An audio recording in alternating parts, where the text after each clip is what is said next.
Vamos a hablar sobre el origen del Estado ecuatoriano, su construcción, la colonia y la lucha por la independencia. ¿Con qué objetivo? Pues identificar los principales hechos que provocaron la creación del Estado ecuatoriano.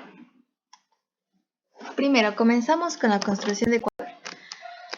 Los primeros habitantes fueron cazadores especializados. Se agrupaban en bandas nómadas dedicadas a la cacería de la fauna andina.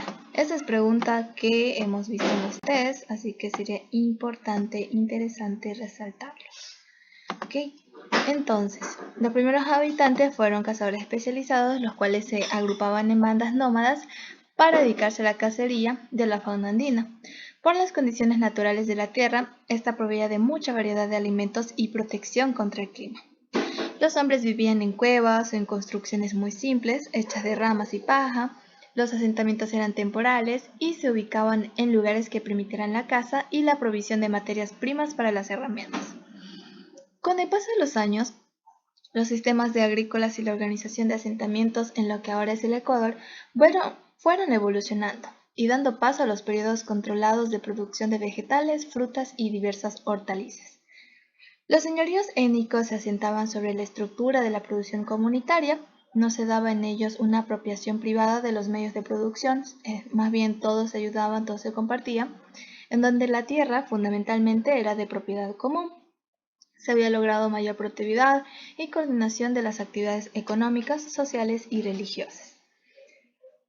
Ya a finales del siglo XV, los pueblos de los que actualmente es Ecuador sufrieron la invasión y conquista de los denominados incas, quienes se encontraban asentados en el sur de lo que ahora es Perú. Nuevamente, a finales del siglo XV tuvimos la invasión y conquista de los incas, quienes se encontraban asentados en el sur de lo que ahora es Perú. El legendario Manco Cápac inició una emancipación del imperio inca hacia el norte. Es así que logró insertar a las nuevas poblaciones en su sistema de producción y control. Voy a repetir nuevamente porque este párrafo es muy interesante, porque es como que la invasión, o sea, un acontecimiento importante de conocer, que dice que a finales del siglo XV fuimos invadidos por los denominados incas y que el legendario Manco Cápac inició la emancipación del imperio inca hacia el norte. Es así que logró insertar las nuevas poblaciones, los cuales traerían un sistema de producción y control. Si bien es cierto la conquista de los incas sobre los pueblos originarios del Ecuador fue sangrienta, es importante mencionar que se estableció un desarrollo en la organización social por cuanto lo existente fue mejorado y adaptado a las necesidades de los conquistadores. El dominio inca sobre el Ecuador no permaneció por muchos años. El dominado Tahuantinsuyo tuvo mucha fuerza política e interés administrativo en Tomebamba y Quito. Con la muerte de Huayna Cápac, el gran imperio se desamoronó a causa de la división de poder y sucesión de liderazgo. Luego, debido al descubrimiento de América, aquí se marcó un hito trascendental en la transformación de los habitantes en tierras ecuatorianas. Con la incursión de la expedición de Colón, que recordemos que él dio su viaje en América prácticamente el 14 de octubre de 1492, ¿ya? Entonces, él inició de la sublevación violenta de los pueblos aborígenes y comenzó una época nueva para nuestro continente.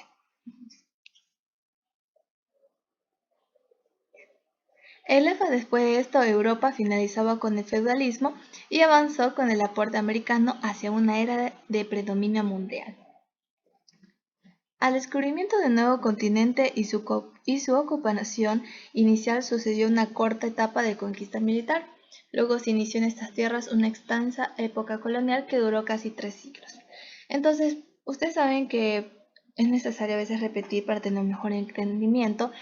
Entonces recordemos que el dominio inca sobre el Ecuador no permaneció por muchos años y que más bien el denominado Tahuantinsuyo tuvo mucha fuerza política e interés administrativo en Tomebamba y en Quito al principio, pero debido a la muerte de Huayna Cápac, el gran imperio se empezó a desmoronar a causa de las divisiones de poder y sobre la pelea de la sucesión del liderazgo.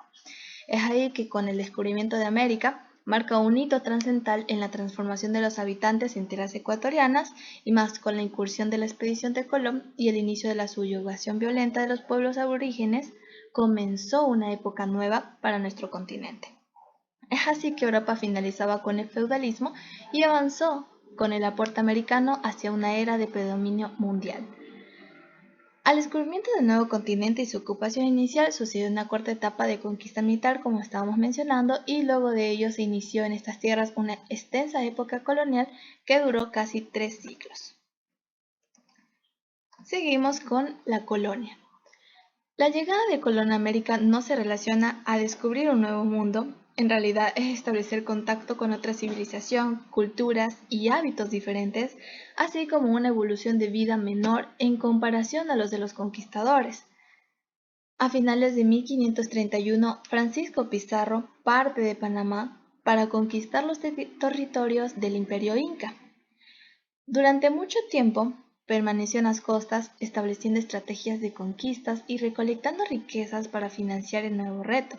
Nuevamente, a finales de 1531, Francisco Pizarro partió de Panamá para conquistar los territorios del Imperio Inca, y durante un tiempo se estableció en las costas para reunir, organizar estrategias y así a la vez recolectando riquezas para financiar ese nuevo reto que se habían planteado. Es así como la conquista española logró su cometido, someter a los incas y obtener sus bienes a través del saqueo y disminución de la residencia. Durante dicho tiempo, Pizarro y Almagro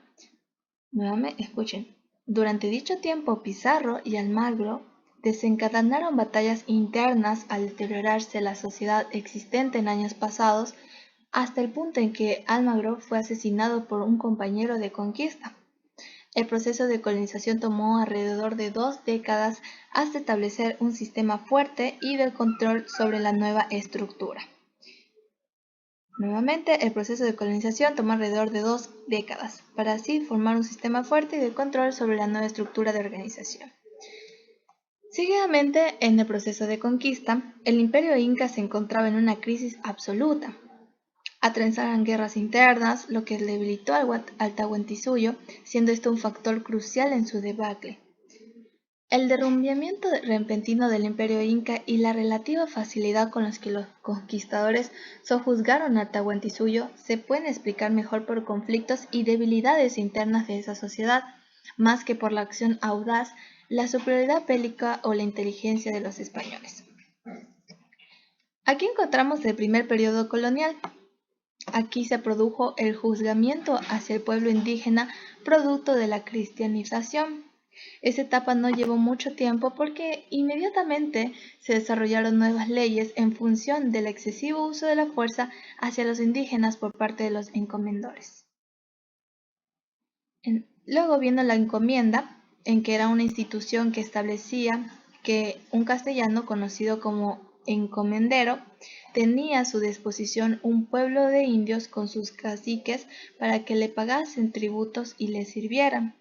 La figura de cacique o personaje principal de los poblados era muy importante porque solía ser el intermediario entre el encomendero y los indios, y especialmente en la cuestión de los tributos. La encomienda fue un instrumento muy eficaz para consolidar el dominio del territorio porque encuadraba y organizaba a la población indígena como mano de obra forzada. Por otro lado, la encomienda fue un medio empleado por la corona para recompensar a los que habían prestado servicios importantes y contribuido a la conquista, y además para fijar a la población europea en el continente. Podremos decir que las prestaciones establecidas en la encomienda eran de 2 tipos. Primero, era el tributo y el servicio personal, como hemos señalado. Nuevamente, las prestaciones establecidas en la encomienda eran de 2 tipos. ¿Qué tipos podemos encontrar? Primero tenemos al tributo y segundo al servicio personal. ¿De qué se trataba ello? Pues el tributo se destinaba al mantenimiento del encomendero y su familia, además de proporcionarles productos que podrían vender, ya que solían ser en especie, por ejemplo, metales, ropa, animales, maíz, trigo, etc. Este proceso de organización era llevado a cabo en varias áreas. Con el transcurso del tiempo se promulgaron leyes solventadas por burgueses que flexibilizaban las labores rígidas y exhaustas a las que eran expuestos los indígenas. El más importante cambio de la situación jurídica de los indios llegó con las leyes nuevas en 1542. En 1542 se emitió una de las leyes nuevas, los cuales fueron muy importantes por el cambio de la situación jurídica que enfrentaban los indios, donde los indios pasaron a ser plenamente súbditos de la corona. Esta decisión provocó que se ordenara que no se creasen nuevas encomiendas y que las existentes se extinguieran con el fallecimiento del encomendado. Para recordar y tener un mejor entendimiento de este tema acerca del primer periodo colonial, vamos a hacer una recopilación de lo que hemos visto. Mencionan que prácticamente el proceso de colonización se tomó alrededor de 2 décadas y que el primer periodo colonial se trataba sobre un juzgamiento hacia el pueblo indígena producto de la cristianización, en la cual en ese tiempo desarrollaron nuevas leyes en función del excesivo uso de fuerza hacia los indígenas por parte de los encomenderos. Los encomenderos eran prácticamente como que castellanos que eran conocidos de esta manera y que tenían sometidos a los pueblos indígenas para que les pagaran tributos y bienes, podríamos decir. El cacique, como habíamos mencionado aquí, era una figura como intermediaria entre los encomenderos y los indios. Y además comentábamos que las prestaciones establecidas en la encomienda eran de 2 tipos. Era el tributo que le daban y el servicio personal. Es decir, aparte que les pagaban los indígenas a los encomenderos, tenían que servirles personalmente. Entonces había una injusticia del trato en ese tiempo. Y ese tributo, si se preguntarán dónde es que iba destinado, pues era destinado para el mantenimiento del encomendero y su familia, como estaba mencionando antes.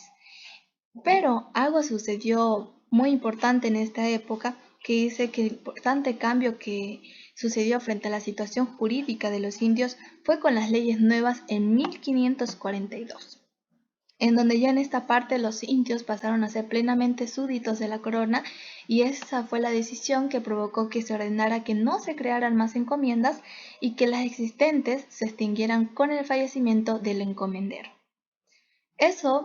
Todo eso pertenece o conforma al primer periodo de colonial. Luego continuamos con el segundo periodo colonial, que se preguntarán, ¿y de qué se trata esto? Pues mencionan aquí que la encomienda pierde en este caso ya la credibilidad y resultados paulatinamente va apareciendo y surge un mecanismo de organización económica denominada mitas y orejas. Nuevamente, en el segundo periodo colonial, la encomienda en este caso ya perdió credibilidad y resultados, dando paulatinamente desaparecer, y surge aquí un mecanismo de organización económica que en este caso se le denominaba mitas y obrajes. Mitas y obrajes era la nueva organización económica que surgió en el segundo periodo colonial. Mitas y obrajes, que era una organización económica. Mitas y obrajes, en donde allí cancelaban cuotas por trabajo, en donde los indígenas tenían periodos de trabajo, aunque el trabajo era forzado, tenían que pagarles un salario, y lo cual garantizaba al Estado que los indígenas dispusieran de recursos para el pago del tributo. Prácticamente aquí, o sea, sí, hay unos trabajos forzados y exhaustos para los indígenas, pero con la diferencia que aquí sí les daban como un salario para que según tuvieran recursos para el pago del tributo. Al parecer aquí aún seguían pagando algo de tributos para alguien. Entonces dice, los mitayos trabajaban principalmente en la producción textil y la agricultura. Los llamados obrajes, que eran centros de elaboración de paños, se desarrollaron enormemente, de manera especial en la Sierra Norte y Centro. Estos eran los encargados, los mitayos. Los mitayos eran los que trabajaban principalmente en la producción textil y la agricultura.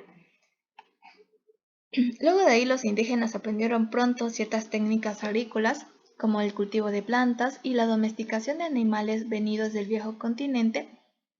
El quichua, que comenzó a ser difundido por los incas, terminó por ser la lengua común de los indios, por influencia también de los misioneros, y es aquí que se dio una interrelación de ese idioma con el castellano. ¿Ok? Entonces, en este periodo los indígenas empezaron ya a aprender mejores estrategias, mejores técnicas para el cultivo y además también para la domesticación de animales. Y es aquí donde el quichua, que comenzó a ser difundido por los incas, terminó por ser la lengua común entre los indígenas y que también fue influenciado también por los misioneros, y es aquí que se dio una interrelación entre ese idioma y el castellano. Conforme iba evolucionando la organización social estructurada en el sistema colonial, el mestizaje tomó mayor fuerza e importancia. Era un proceso insostenible esta situación, por cuanto el mestizaje era producto de las uniones de entre los conquistadores y las mujeres indígenas, dando como resultado un grupo social intermedio quienes se dedicaban a ciertas actividades. Los mestizos pregaron por abrirse campo entre sus dos polos de origen social y étnico y lograron el reconocimiento de ciertos privilegios reservados solo para los blancos peninsulares, pero quedaron relegados a una situación intermedia y subalterna en la sociedad, puesto que no podían demostrar pureza de sangre. Posteriormente, la esclavitud de personas de raza negra incrementó de gran manera y eran ubicados en tierras americanas para realizar trabajos forzosos. Es decir, como las llevaban para su tierra, imagínense. Entonces, bueno, pero en el sector de Esmeraldas se concentraron ciertos grupos de pobladores de raza negra que mantenían cierta autonomía frente a la colonia.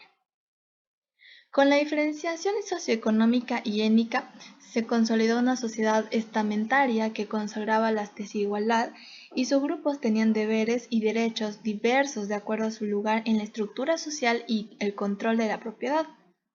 Es aquí donde el Estado cumplió un rol fundamental para mantener el orden a través de una posición conservadora ante la población, garante de la actividad económica social y de las funciones políticas e ideológicas consiguientes.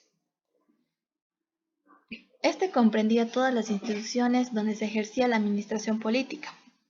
Entonces vemos que aquí en el segundo periodo, vamos primeramente a señalar esta parte de aquí, que donde este periodo pues el Estado fue un rol fundamental para mantener el orden a través de una posición conservadora ante la población, porque aquí ya empezaron a desarrollarse o a tomar relevancia ciertas razas, por la mezcla, por el mestizaje, los indígenas, los españoles, la raza negra. Entonces prácticamente el segundo periodo nos comentan aquí que hubo una nueva organización económica denominada mitas y obrajes, también que los indígenas tenían periodos de trabajo, aunque forzados y exhaustos, con la diferencia que les pagaban un salario. Aparte que los mitayos trabajaban principalmente en la producción textil y en la agricultura, y que los indígenas empezaron a aprender mejores técnicas para la domesticación de animales y la agricultura, así como el quichua comenzó a ser un lenguaje común entre los indios y que también tuvo una interrelación de ese idioma con el castellano. Y como había mencionado antes, pues los españoles empezaron a relacionarse, a mezclarse con las mujeres indígenas y como producto resultó un grupo social intermedio que fueron los mestizos y comenzaron a haber algunas inconsistencias en cuanto a la organización social y es por esa razón que en este periodo el Estado tuvo que cumplir un rol fundamental para mantener el orden a través de una posición conservadora ante la población y con ello culminamos el segundo periodo. En el tercer periodo vamos a continuarlo con el siguiente video.